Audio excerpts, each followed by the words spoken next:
जो बीत चुका है वो सच में बीता नहीं। अतीत मिटता भी नहीं, दिखता भी नहीं, क्योंकि समय उसे अपने अंदर समा चुका है और इतिहास के उस पार हमारी सभ्यता का हिस्सा बन चुका है।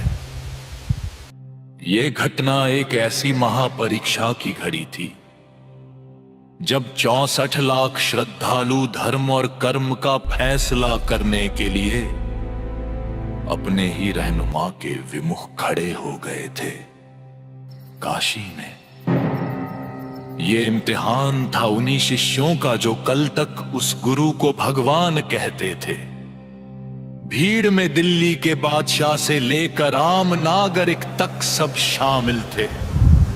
जब तक चमत्कार थे वो पूजनीय थे, किंतु जब कसौटी का वक्त आया तो काजी, पंडित, राजा और प्रजा सब एक होकर उस सत्य के विमुख हो गए। परमात्मा के उन हाथों में हथकड़ियां डाली गईं जो संपूर्ण सृष्टि के संचालक थे। 8 पहर तक तोपें गरजती रहीं, मारने के प्रयास होते रहे। उस अविनाशी को मिटाने के लिए मृत्यु ने अपना पूरा जोर लगा दिया। सत्य बहुरंगी होता है, मिथ्या 1000 करवटें लेती है। जब तक कष्ट दूर होते रहे तब तक आस्था निश्चिंत बनी रही, और जिस क्षण इम्तिहान की घड़ी आई उनका विश्वास लोकलाज और संदेह के बीच डगमगा गया।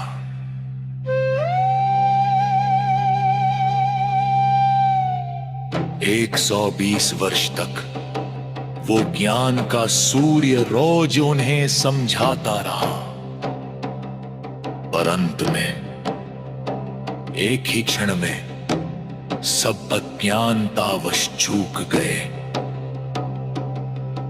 हम आज भी धर्म और कर्म के उसी दौर में जी रहे हैं।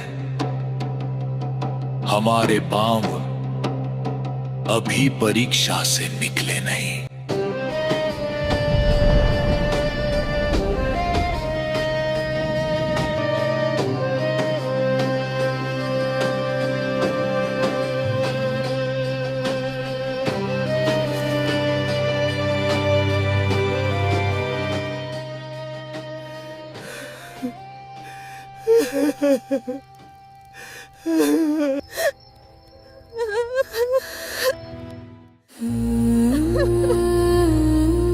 हे ईश्वर, सुबह सुबह इस बांझ का मुख देख लिया। हमारा तो दिन ही खराब हो गया।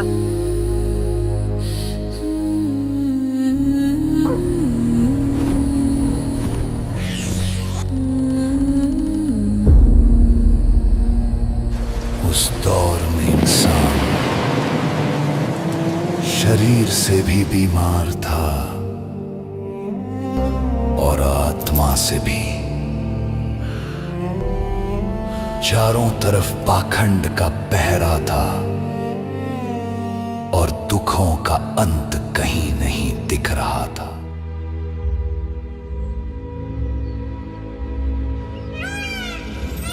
यदा यदा हि धर्मस्य ग्लानिर्भवति भारत अभ्युत्थानमधर्मस्य तदात्मानं सृजाम्यहम् परित्राणाय साधूनां विनाशाय च दुष्कृतां धर्म संस्थापनार्थाय सम्भवामि युगे युगे।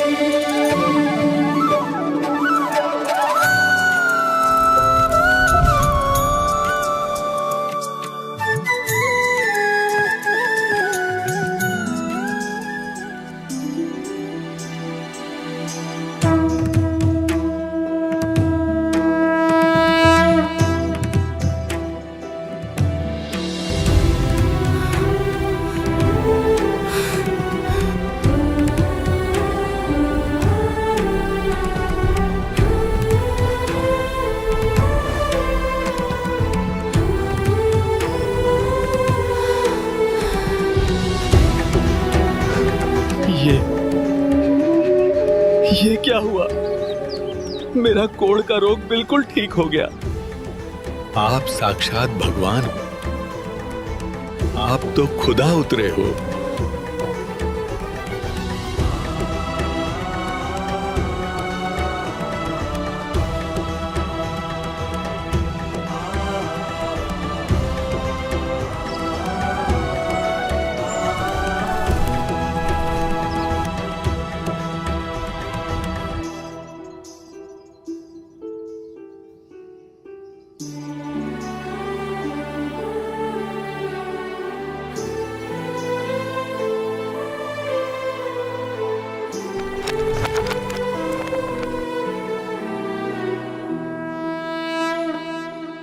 वो मालिक होकर भी बुनकर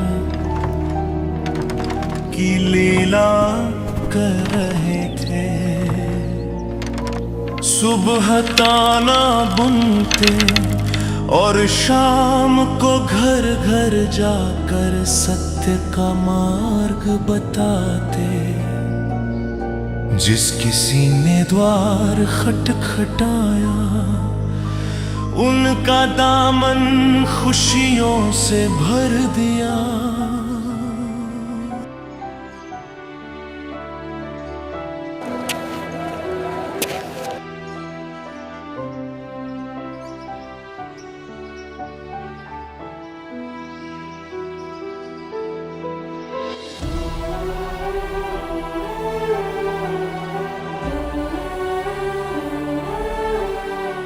अरे भाई, अपने गुरुजी तो साक्षात भगवान हैं। मैं बिल्कुल निर्धन था, दाने दाने को तरसता था। आज घर में बरकत ही बरकत है। बिल्कुल हक बात है भाई, खुदा की कसम। मेरे बच्चे की बीमारी हकीमों के बस की नहीं थी, पर परमात्मा के एक लफ्ज ने उसे खड़ा कर दिया। वो तो मुर्दों में जान डाल देते हैं। सुना है सिकंदर लोधी का वो रोग भी गुरुजी ने ही ठीक किया, जीवन दान दिया। साक्षात मालिक आए हैं इस संसार में।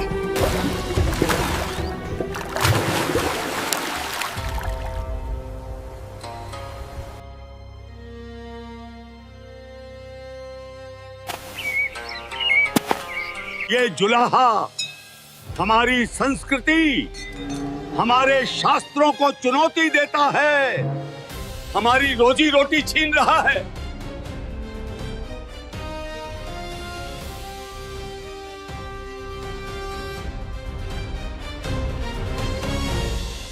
इसकी शोहरत का तूफान रोकना होगा, वरना लोग हमें पूछना बंद कर देंगे।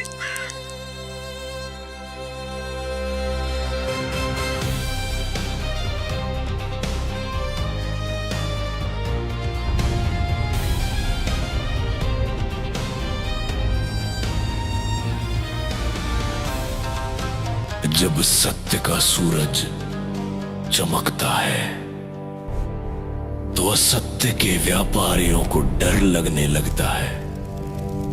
काशी के धर्म गुरुओं के लिए कबीर जी अब एक चुनौती बन चुके थे।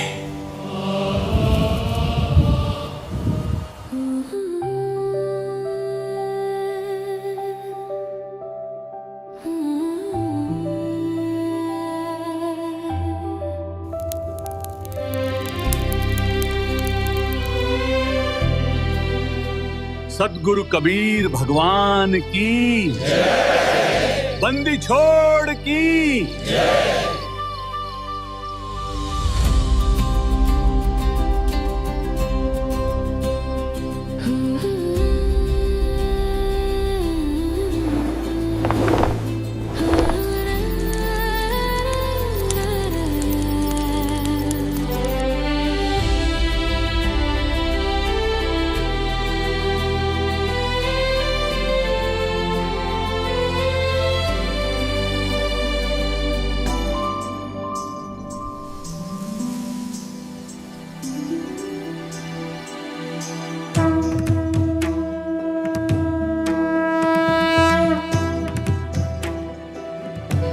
मनुष्य जन्म पाएकर जो नहीं रटे हरि नाम, जैसे कुआं जल बिना बनवाया किस काम।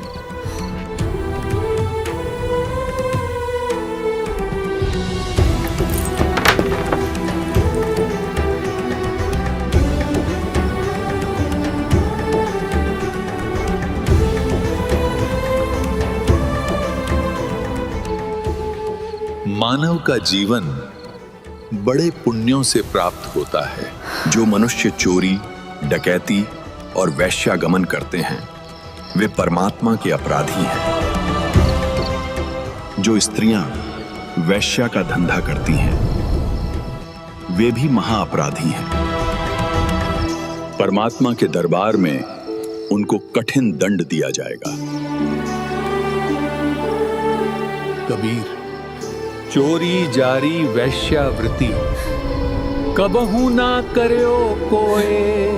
पुण्य पाई नरदेही ओछी ठौर न खोए।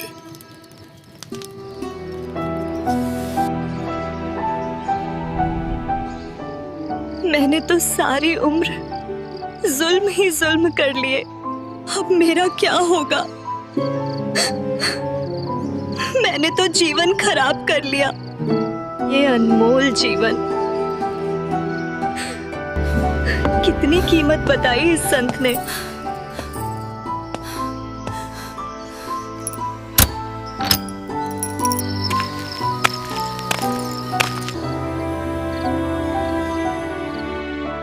सच्ची भक्ति और सतनाम के जाप से कोई भी पापी व्यक्ति, चाहे वो वैश्या ही क्यों न हो,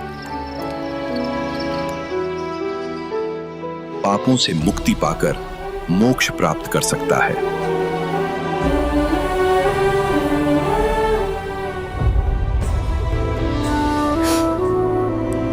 जो नाम दीक्षा लेना चाहते हैं आगे आए।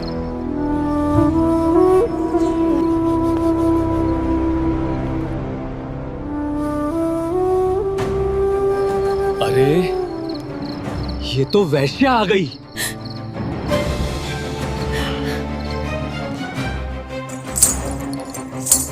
तू भाग जा, यहां से निकल जा। तू बदनाम औरत है। क्या बात है बच्चों? गुरुजी, ये बहुत निकम्मी लड़की है, बदनाम औरत है। गुरुदेव, ये यहां आ गई तो पता नहीं दुनिया हमें क्या क्या कहेगी।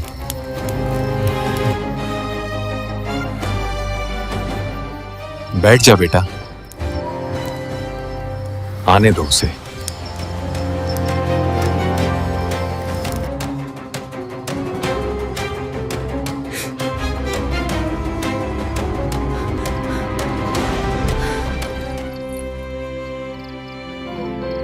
हाँ बेटी, क्या कहना चाहती हैं?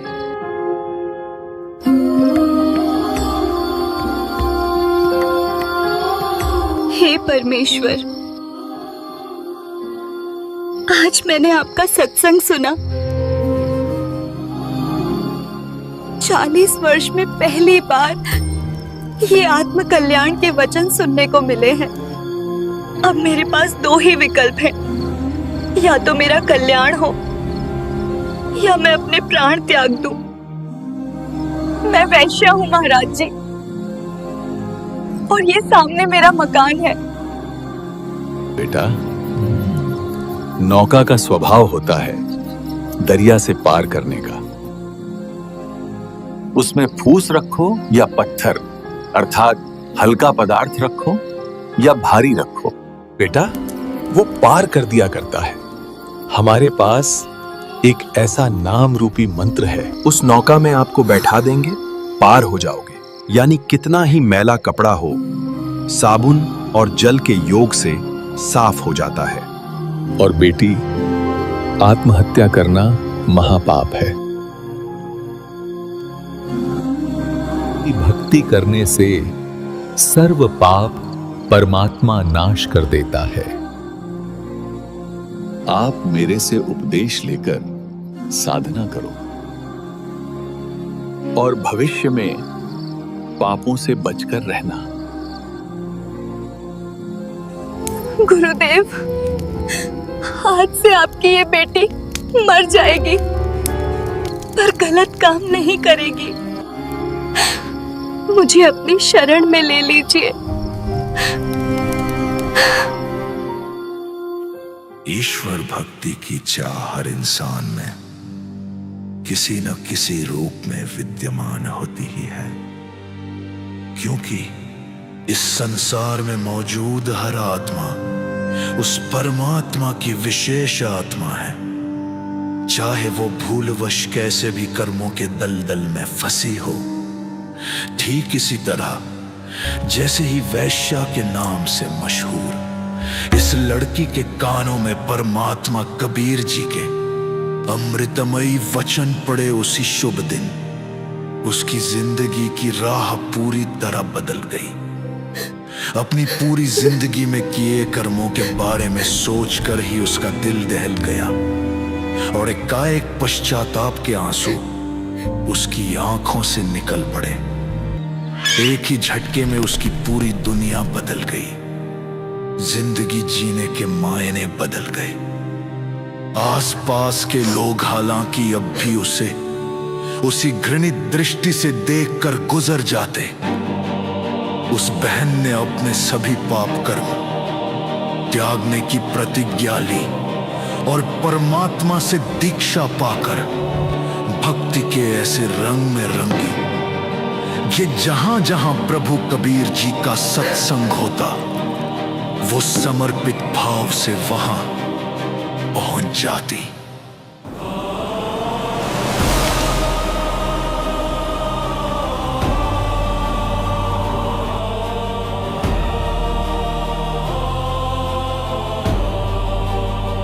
हे भगवान,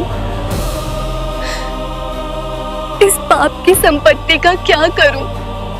बेटी, इस नरक के धन को दान कर दें।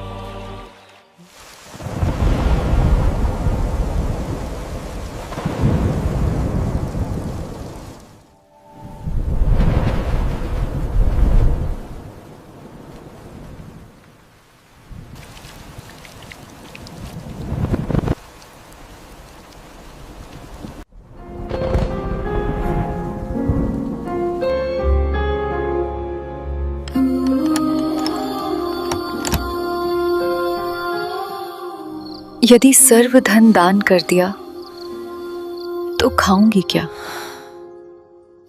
कोई कार्य और है नहीं, जीवन कैसे चलेगा?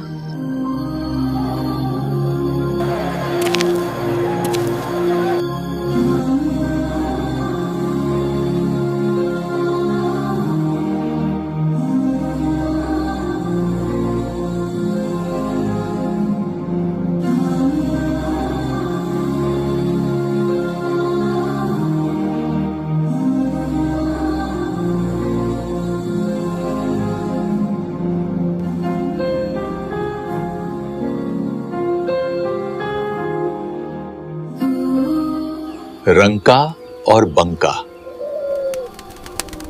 वे पुण्यात्माएं थीं जिन्होंने गरीबी की पराकाष्ठा में भी अपना ईमान नहीं बेचा। वे परमात्मा के लिए पूरी तरह समर्पित थे। जब घर में दाना नहीं होता था तो वे भूखे सो जाते थे, पर मालिक से कभी विमुख नहीं हुए।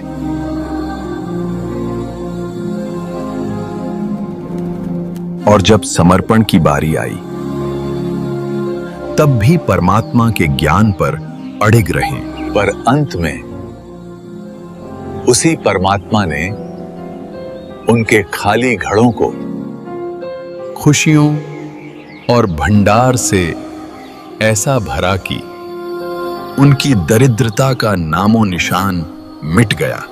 जो सब कुछ त्यागने का साहस रखते हैं उनकी फिक्र खुद विधाता करता है।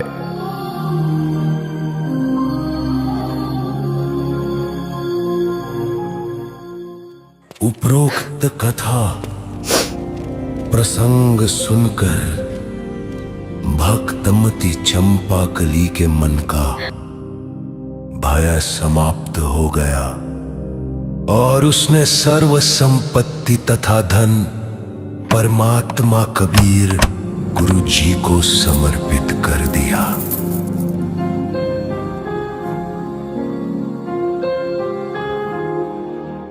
बेटी, जब तू ही मेरी हो गई तो संपत्ति तो अपने आप ही मेरी हो गई। इस मेरी संपत्ति को उतनी रख ले जितने में तेरा निर्वाह चले, शेष दान करती रहे।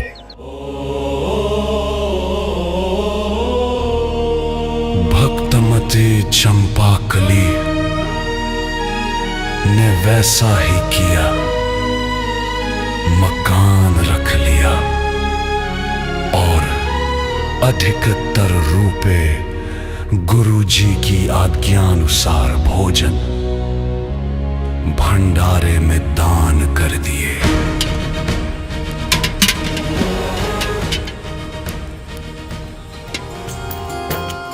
कान लगा के बातें सुन ले सूखे हुए दरख्तों की, लेता है भगवान परीक्षा सबसे प्यारे भक्तों की।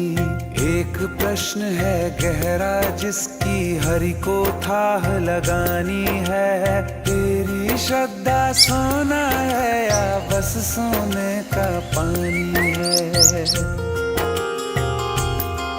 जो फूल धरे हर डाली पर विश्वास तो रख उस माली पर।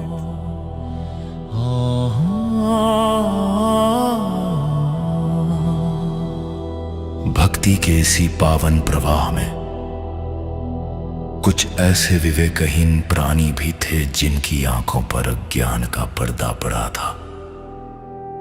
वे चंपाकली की वर्तमान श्रद्धा को नहीं बल्कि उसके अतीत के कलंक को देख रहे थे। परमात्मा की वाणी जब तक चलती ये अज्ञानी शिष्य मौन रहते, पर जैसे ही सत्संग समापन होता ये कोनों में इकट्ठा होकर चंपाकली के विषय में आपस में फुसफुसाहट शुरू कर देते।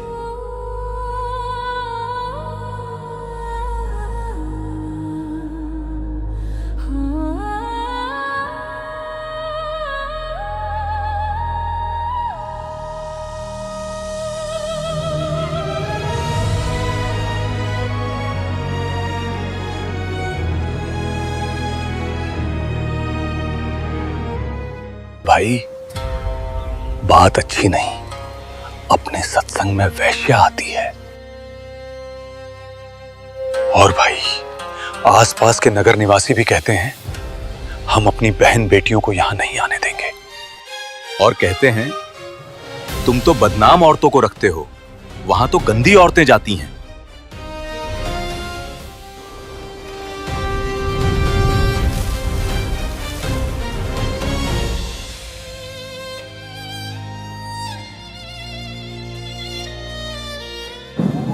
ए लड़की, तेरे कारण गुरुजी की बदनामी हो रही है। तू सत्संग में मत आया कर। तूने सारा माहौल खराब कर दिया। आसपास के लोग हमें ताने देते हैं।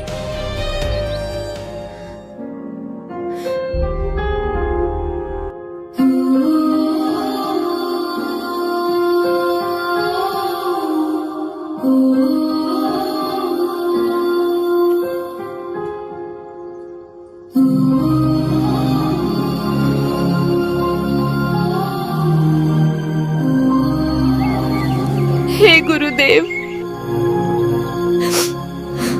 अब मैं कहाँ जाऊं? मुझे रास्ता बताओ प्रभु। क्या बात है बेटी? यहाँ सत्संग में आती हूँ तो भक्तजन मुझे आने से रोकते हैं, परेशान करते हैं। आप सत्संग में प्रतिदिन आया करो।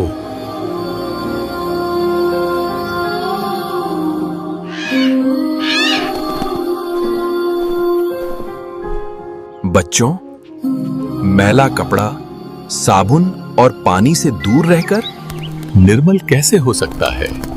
इसी प्रकार पापी व्यक्ति सत्संग से तथा गुरु से दूर रहकर आत्म कल्याण कैसे करा सकता है? भक्त वैश्या तथा रोगी से नफरत नहीं करते, सम्मान करते हैं। उसको ज्ञान चर्चा द्वारा मोक्ष प्राप्ति की प्रेरणा करते हैं। कुष्टि होवे संत बंदगी कीजिए, हो वैश्या के विश्वास चरण चित्त दीजिए।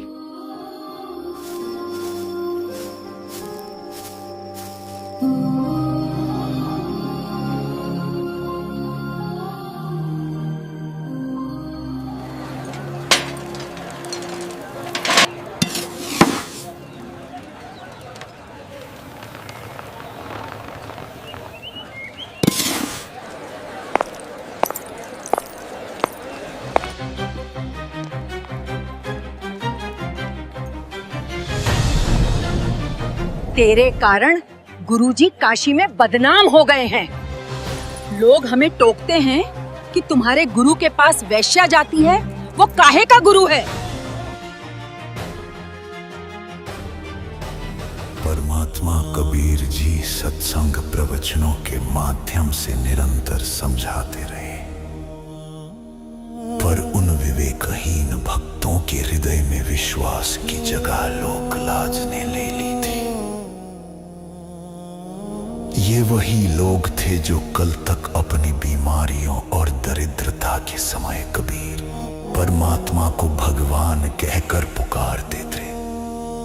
अपनी घटिया सोच के कारण वे अब उसी मसीहा में कमियां निकालने लगे थे जिसने उन्हें नया जीवन दिया था। दूसरी ओर चंपाकली की भक्ति के प्रति बढ़ती उमंग और जिज्ञासा को देखकर परमात्मा कबीर जी सत्संग के बाद प्रतिदिन शाम को उसके घर ज्ञान समझाने के लिए जाने लगे।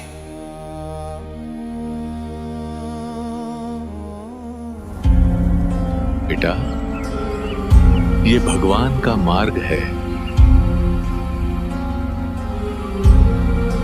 दुनिया कुछ भी कहे, अपना भक्ति कर। भाई, महाराज जी का तो बुढ़ापे में दिमाग खराब हो गया। अब तो वैश्या के घर जाने लगे हैं। ये तो बहुत गलत हो गया।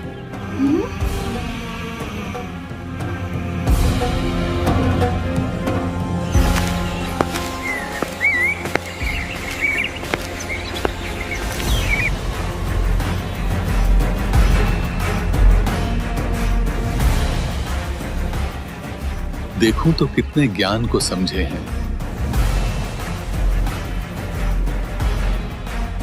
यदि इनको विश्वास ही नहीं है तो ये मोक्ष के अधिकारी नहीं है। ये तो मेरे सिर पर व्यर्थ का भार है।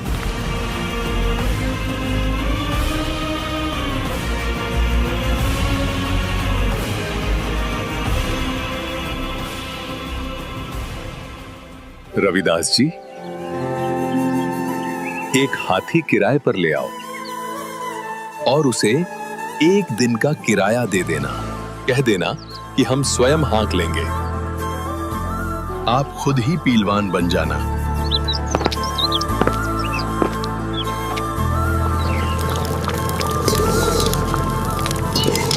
बेटी, आज तू हर बढ़िया गहने पहन और सुंदर हार श्रृंगार करके मेरे साथ चल।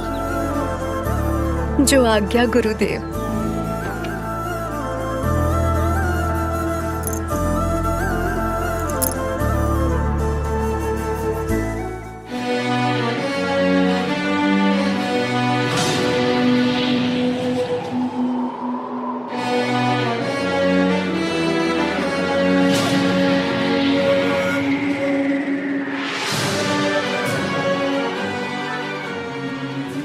गणका के संग चले शीशी भरी शराब, गरीबदास पुष्पोरी में दुर्लभ खराब, तारी बाजीपुरी में भ्रष्ट जुड़ाबी नीच, गरीबदास गणका सजी दो संतों के बीच, गावत बैन बिलास पद गंगाधर पीवंत, गरीबदास विवल वे मतवाले भूवंत, बड़वा बड़वा सब कहें कोई न जाने खोज, दास गरीब कबीर करम बट सिर का बोझ, देखो गण का संग लई तेते कौन छकीस, गरीबदास इस चुड़दी का दर्शन आन हदीस।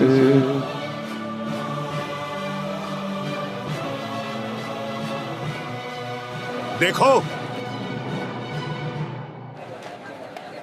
बड़े बड़े उपदेश दिया करता कबीर जुलाहा, आज इसकी पोल खुल गई है। ये लोग सत्संग के बहाने ऐसे कर्म करते हैं।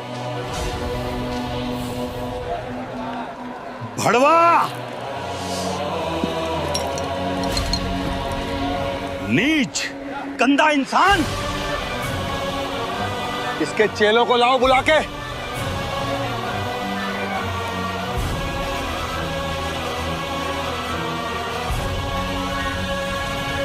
देखो तुम्हारे परमात्मा की करतूत।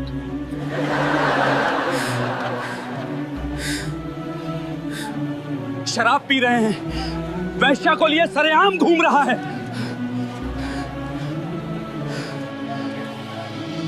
तुम इसे भगवान माना करते थे।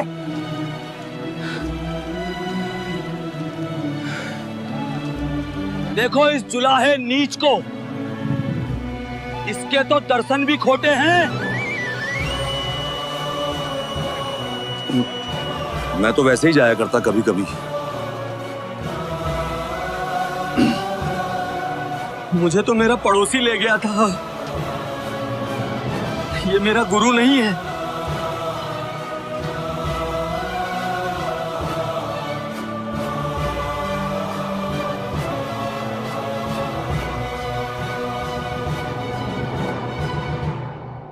उस दिन काशी की धरती ने एक महापतन देखा। 64 लाख कंठ जिसे कल तक भगवान भगवान कहकर पुकारते थे, आज लोकलाज के कारण उसे गुरु मानने से भी इनकार कर रहे थे।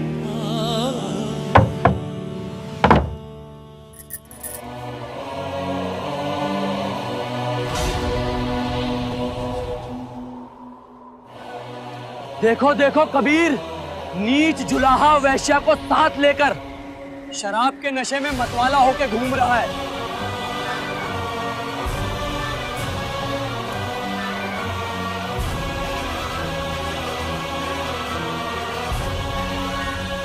नाम सुमर ले,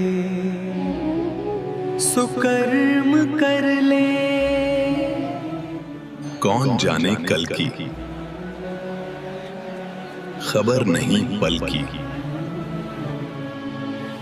देखो, लोक लाज ही बेच खाई है इसने। गाने गा रहा है, अभद्र तरीके से वैश्या से लिपटा बैठा है। ये तो कतई गिर चुका है।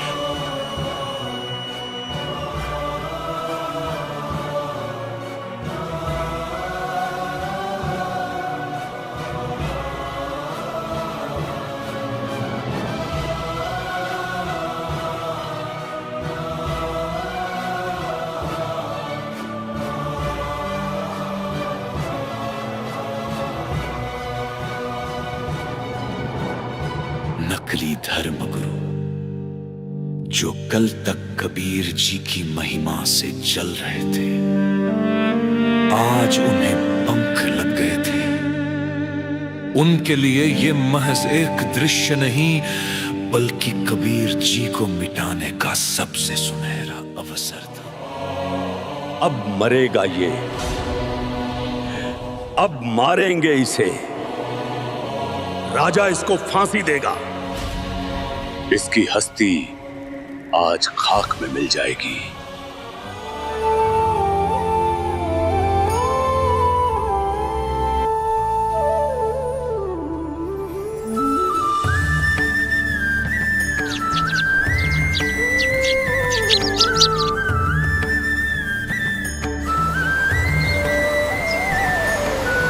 प्रिय आत्माओं, आपने देखा काशी नगर के सब नागरिक मुझे भड़वा यानी व्यभिचारी कहने लगे। हर गली में अपमान के शब्द थे, हर मोड़ पर निंदा की धूल उड़ रही थी। परंतु इस राज को कोई नहीं समझ पा रहा था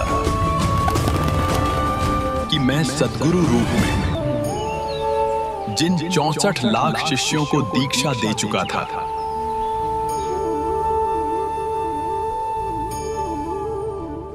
उनके जन्म जन्मांतरों के पापों का भारी बोझ मैंने अपने सिर पर ले रखा था। जब एक गुरु किसी को अपनी शरण में लेता है तो वो केवल उसे नाम नहीं देता,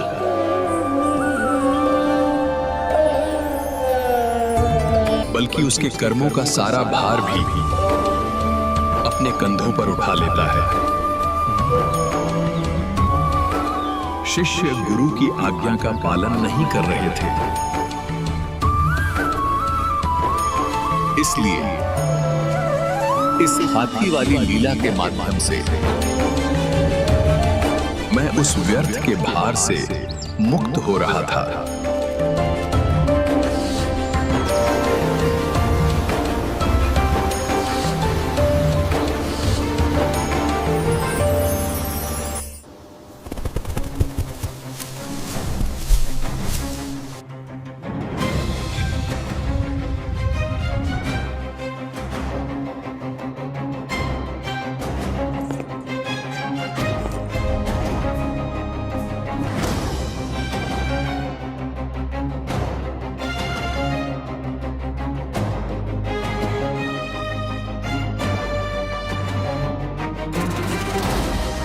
खामोश,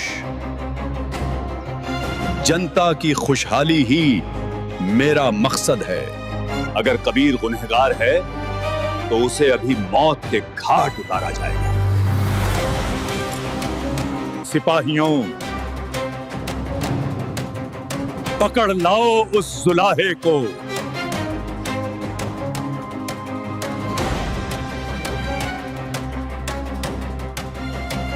इन निर्दोषों का कोई दोष नहीं है।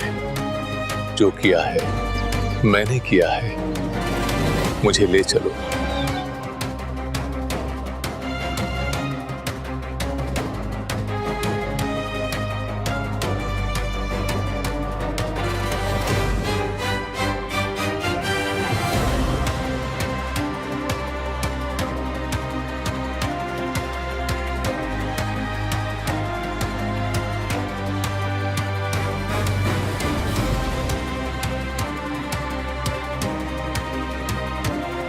हे कबीर जी, आप इतने नेक विचारों वाले थे। ये क्या कर बैठे आप? आपने वैश्या को साथ लिया?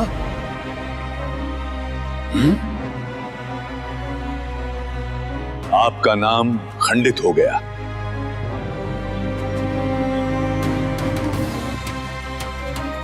आपने भक्ति का नाश कर लिया।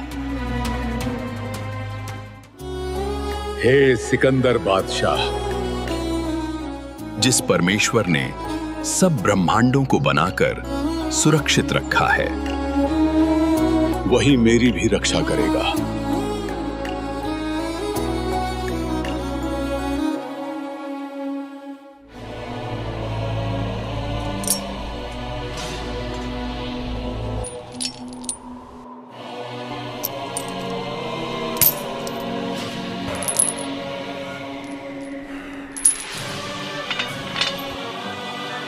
सिपाहियों, इसे तुरंत पकड़कर गंगा में डुबोकर खत्म कर दिया जाए।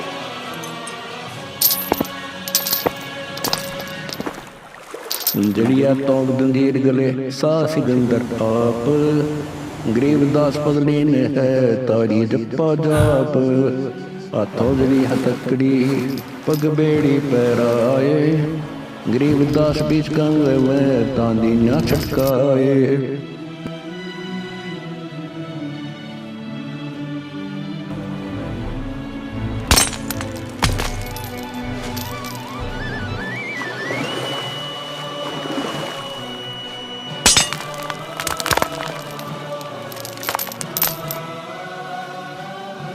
जड़ गए तो तजीरे सब लगे किनारे आए गरीबदास देखे खलक सो का जी बादशाह है।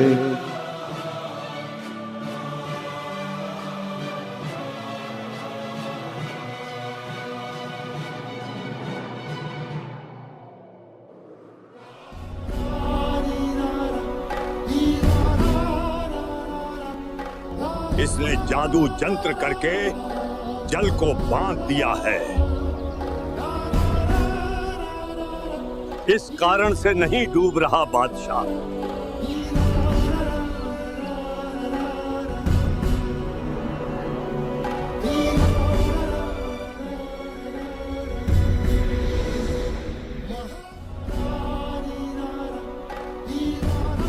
इसके गले में पत्थर की भारी वजन वाली शिला बांधकर दरिया के मध्य डाला जाए, ये तब डूबेगा बादशाह।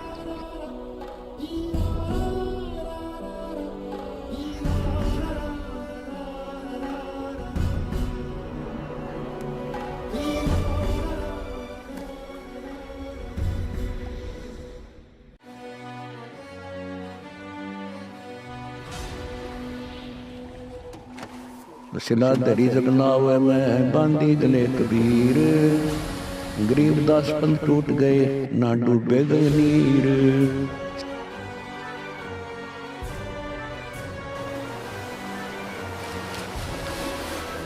शिला चली सा और को देखत का सीखाल दास गरीब कबीर का आसन अदर हमाल।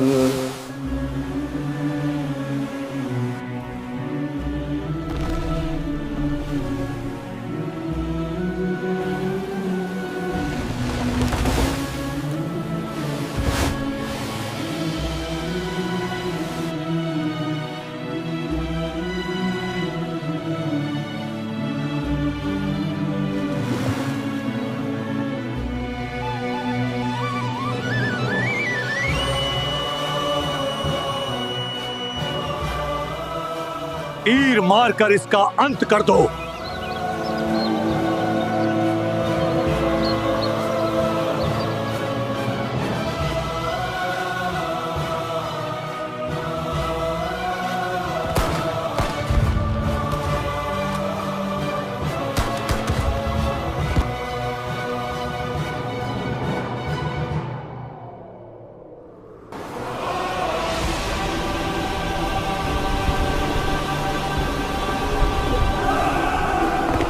बादशाह तोप मंगवाइए। अविनाशी को मारने का प्रयास अज्ञानता की इससे बड़ी पराकाष्ठा और क्या होगी।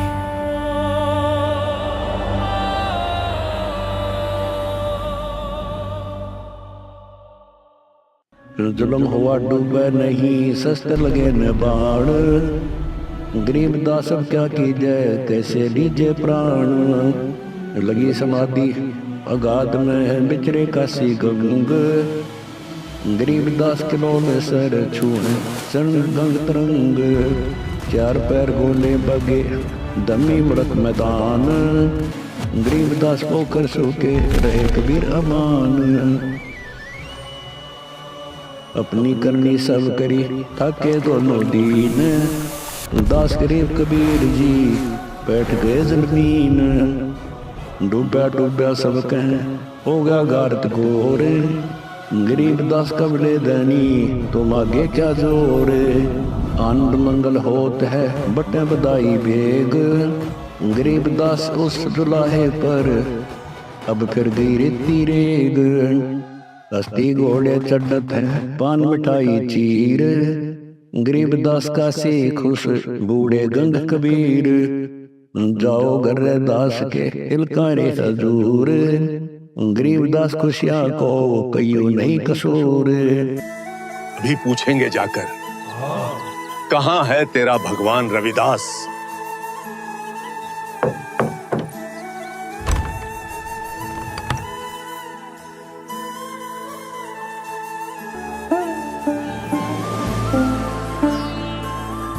मन ने की कर ले 2 दिन का मेहमान।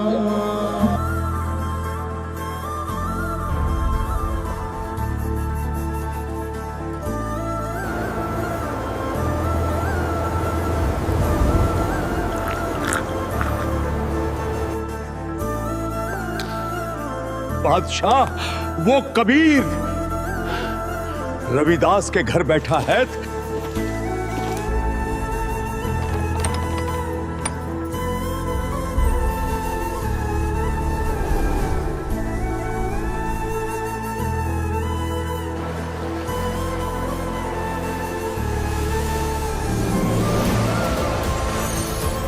कबीर जी कहां पर हैं? हे बादशाह, वे पूर्ण परमात्मा हैं, आप इन्हें पहचानो। वे तो मर्जी के मालिक हैं, जहां चाहे चले जाएं। मुझे कुछ नहीं पता कहां चले गए। वे तो सबके साथ रहते हैं।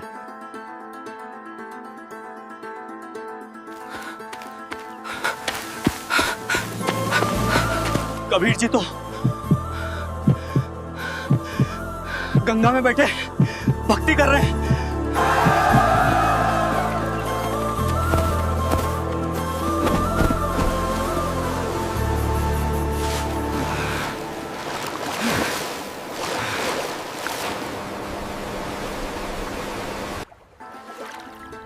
हे कबीर जी, आपको सिकंदर बादशाह याद कर रहे हैं, आप चलिए।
कुचल दो,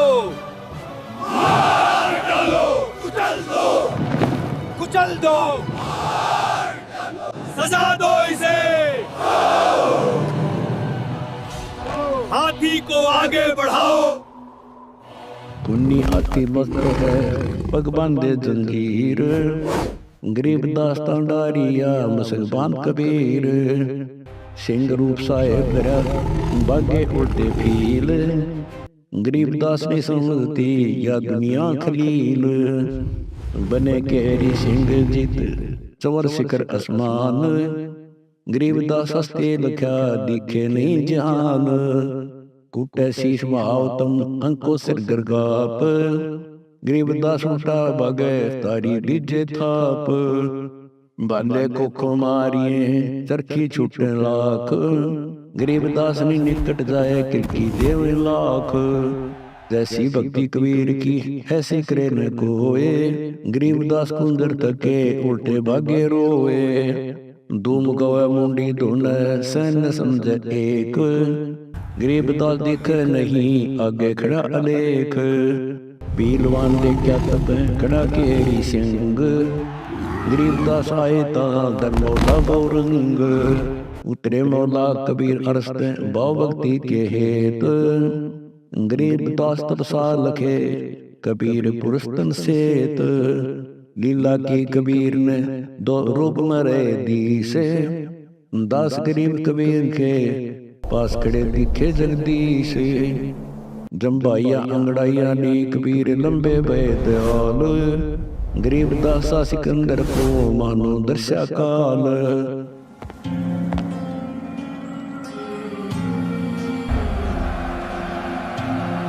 मुझ पर रहम कीजिए मालिक, मेरी जान बख्श दीजिए, मुझसे बड़ी खता हो गई जो आपको न पहचान सका। आप ही वो अल्लाहु अकबर हैं जो इस सरजमीन पर तशरीफ लाए हैं। ऐ लोगों, अपनी आंखें खोलो, ये कोई आम इंसान नहीं, ये साक्षात नूरे खुदा है। इनके मुकद्दस कदमों में गिर जाओ।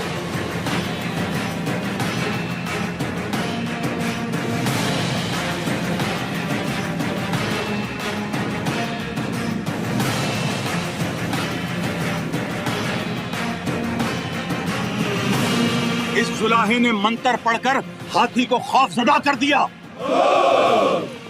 हम यहाँ एक पल नहीं रुकेंगे।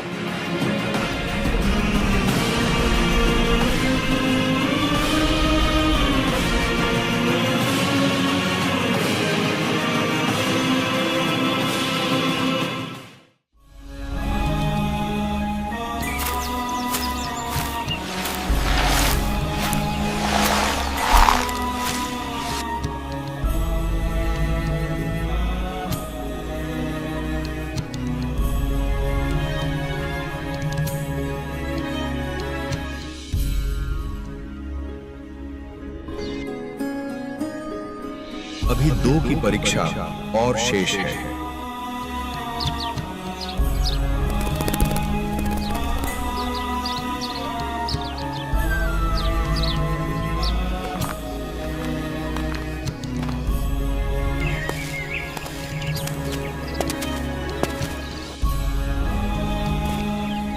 भाई, गलत कर दिया गुरुजी ने तो। क्या कर दिया? तुम ऐसी भाषा कैसे बोल रहे हो? अपनी जुबान संभाल कर बात करो, वरना जीभ कट जाएगी तुम्हारी। महात्मा के बारे में बोलते हुए तुम्हें शर्म नहीं आती? अरे भाई, अगर तुम अपनी आंखों देख लेते तो तुम्हें यकीन होता। विश्वास नहीं है तो आज शाम खुद देख लेना।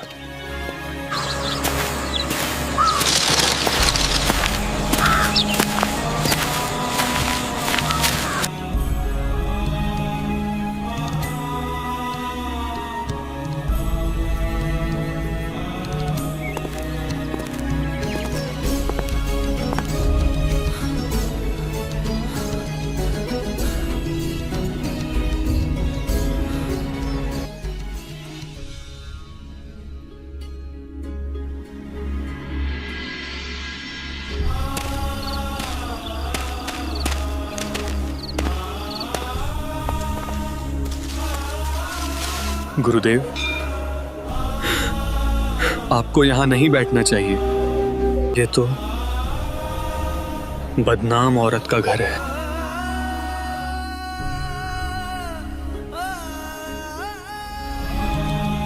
ऊंच नीच में हम रहे और ये हाड़ चाम की देह। अर्जुन सर्जुन समझियो, तुम करियो शब्द स्नेह। मुझे तो इस लड़की में और तुम्हारे शरीर में एक जैसा गोबर और गंध दिख रहा है। दोष तुम्हारे भीतर है, इसलिए तुम्हें बाहर दिख रहा है। कितनी बार समझाया था कि इन बकवादों में मत पड़ो, केवल भक्ति पर ध्यान रखो, पर तुम फिर चूक गए। जब तक तुम्हारे दुख दूर होते रहे तब तो मैं अल्लाह का अवतार था, और आज मैं घटिया इंसान हो गया। तुम मुझे अपनी ओछी नजर से देख रहे हो। भाग जाओ यहां से और सुन लो, अब तुम्हारा इस शरीर से मोक्ष नहीं होगा। किथे गया तू साईया, किथे गया तू साईया, सुन ले हाल दुहाइया, किथे गया तू साईया, किथे गया तू साईया, किथे गया तू साईया, सुन ले हाल दुहाइया। हमसे भारी भूल हो गई भगवान, अब हमारा मोक्ष कैसे होगा? अब हमें कहां स्थान मिलेगा हमारा? बच्चों, तुम्हारे मन में दोष आ गया है, इसलिए इस शरीर से अब कल्याण संभव नहीं।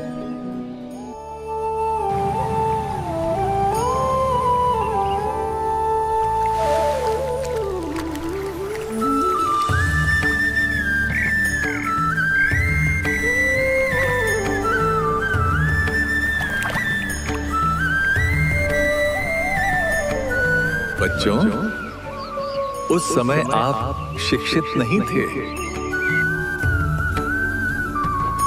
आपके पास अपने सद्ग्रंथों को पढ़ने और समझने का सामर्थ्य नहीं था। परंतु आज समय बदल चुका है। आज आप शिक्षित हैं। परमपिता परमेश्वर की दया से अब आपके हाथों में आपके पवित्र सद्ग्रंथ हैं, जिन्हें आप स्वयं पढ़ सकते हैं। वर्तमान में मैं फिर से एक नया रूप लेकर आया हूं। अब मत चूकना।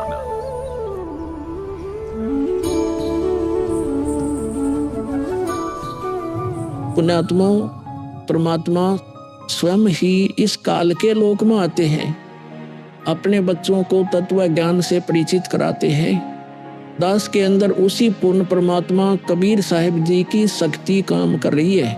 आप सभी पुण्यात्माओं को काल के जाल से निकालने के लिए परमात्मा इस पृथ्वी लोक में फाल्गुन शुक्ल पक्ष एकम विक्रमी संवत 2053 9 मार्च 1997 रविवार के दिन आए और सार नाम व सार शब्द खुलकर देने का आदेश दिया, जिससे आप सभी का मोक्ष हो सके।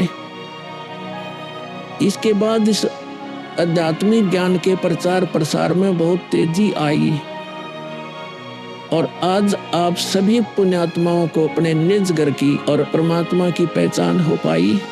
600 साल पहले परमात्मा को ना पहचान कर हम काल के जाल में धोखे से रह गए थे।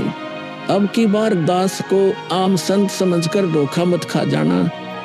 यदि आप इस परमात्मा के तत्व ज्ञान से पूर्णतः परिचित हो चुके हो तो दास के इस इशारे को समझकर अपना उद्धार करवा लेना। अब बच्चों ज्ञान पूरा आ चुका है और वो ठीक का समय आ गया है। गुरु पूरा, ज्ञान पूरा, भगवान पूरा, सब ही नारी नर शुद्ध तक जब ठीक का दिन आवंत, कपट चातुरी छोड़ के सरल कबीर गहंत। ओए बच्चों, वो ठीक का दिन आ गए। चारों तरफ डंका बोल गया दाता का। कहाँ उग्र, कहाँ शूद्र हो, चाहे कोई नकम्मा डाकू लटेरा है, चाहे कोई छोटी जाति समझते हो आपको, अरे सबकी भाव पीर परमात्मा, वो संत जो मेरा भेजा होगा, भेजा हुआ आएगा, वो सबके दुख दूर करेगा। अरे सबकी भाव पीर, सो समान समदृष्टि है समृत संत कबीर। वो एक समान समदृष्टि का है, सबको एक दृष्टि से एक समान प्यार देगा, सबको एक जैसा व्यवहार देगा, एक जैसा सच्चा नाम सतनाम सार शब्द देगा। वो समर्थ संत कबीर ही होगा। बोलो बंदी छोड़ कबीर साहब की जय हो।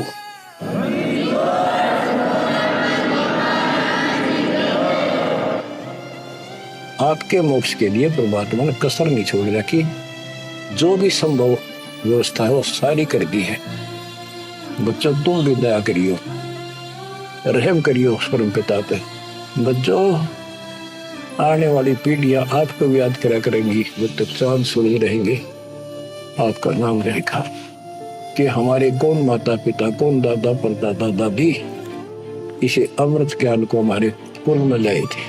आने वाली पीढ़ियों के उद्धार के लिए तुम जिम्मेवार हो, कुर्बान हो जाओ। पहचान लो उस परम पिता को और पहचान लो अपने गुरुदेव को।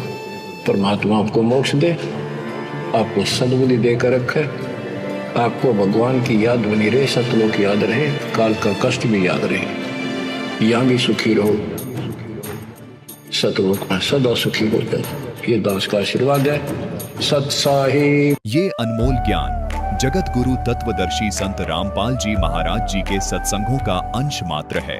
आप संत रामपाल जी महाराज जी के मंगल प्रवचन संत रामपाल जी महाराज एप्लीकेशन पर भी सुन सकते हैं तथा उनके द्वारा लिखी पुस्तकें भी डाउनलोड कर सकते हैं।